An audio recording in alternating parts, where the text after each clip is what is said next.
সকল প্রিয় ছাত্রছাত্রীরা এডুইন্সের নতুন একটি ভিডিওতে সকলকে স্বাগত। আজকে আমরা আরো একটি নতুন ভিডিও নিয়ে চলে এসেছি নবম শ্রেণীর ভূগোল বিষয়ের পশ্চিমবঙ্গ থেকে। তাহলে চলো কোন বিষয়ে আজকে আলোচনা করব সেটি দেখে নেওয়া যাক। দেখো, আমি লিখেছি পশ্চিমবঙ্গে ভৌমজলের বহুমুখী ব্যবহার। তাহলে ভৌমজলে যে বিভিন্ন ক্ষেত্রে ব্যবহার করা হয় সেটি কিভাবে, চলো দেখে নিই। দেখো, আমরা জানি পশ্চিমবঙ্গ নদীমাতৃক দেশ। তাছাড়াও পশ্চিমবঙ্গে কৃষিকাজের গুরুত্ব কিন্তু অপরিসীম, কারণ পশ্চিমবঙ্গের প্রধান জীবিকাই হলো কৃষিকাজ।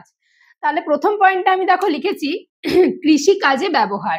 কৃষিকাজে কিভাবে ব্যবহৃত হয় দেখো, হুগলি বা ভাগীরথী নদীর প্লাবনভূমি এলাকাগুলোতে কিন্তু জলসেচ বা ভৌমজলের মাধ্যমে কিন্তু কৃষিকাজ করা হয়ে থাকে এবং সেখানেরই প্রধান চাষাবাদ করেই কিন্তু মানুষ বেঁচে থাকেন।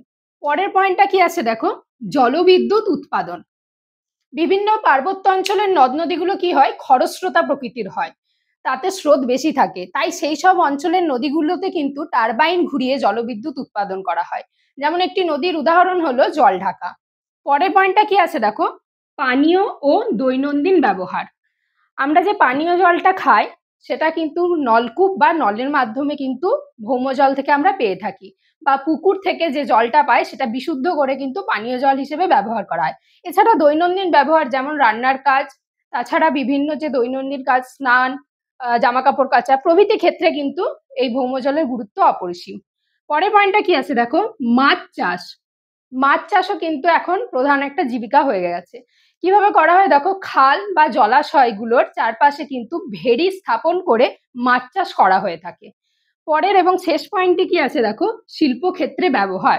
আমরা কি জানি, একটা শিল্পাঞ্চল কিন্তু নদীর ধারেই গড়ে ওঠে। যেমন হলদি নদীর ধারে হলদিয়া শিল্পাঞ্চল গড়ে উঠেছে, কেননা ওই হলদি নদীর জলকে কাজে লাগিয়ে কিন্তু শিল্পক্ষেত্রে ব্যবহার করা হচ্ছে।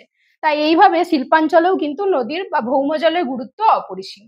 তো আজকে যে বিষয়টি নিয়ে আলোচনা করলাম সেটি কেমন লাগলো ভিডিওর মাধ্যমে অবশ্যই দেখবে এবং জানাবে। আর এই পশ্চিমবঙ্গ চ্যাপ্টার থেকে যদি অন্য কোনো কোশ্চেন থেকে থাকে তাহলে অবশ্যই কমেন্টের মাধ্যমে জানাবে, আমরা পরের ভিডিওতে তার আলোচনা নিয়ে আসবো। আর এরকম শিক্ষামূলক ভিডিও পেতে আমাদের ইউটিউব চ্যানেল এডুইন্সকে সাবস্ক্রাইব করুন এবং ফেসবুক পেজ এডুইন্সের সাথে থাকুন। লাইক, শেয়ার, ফলো করুন। Thank you.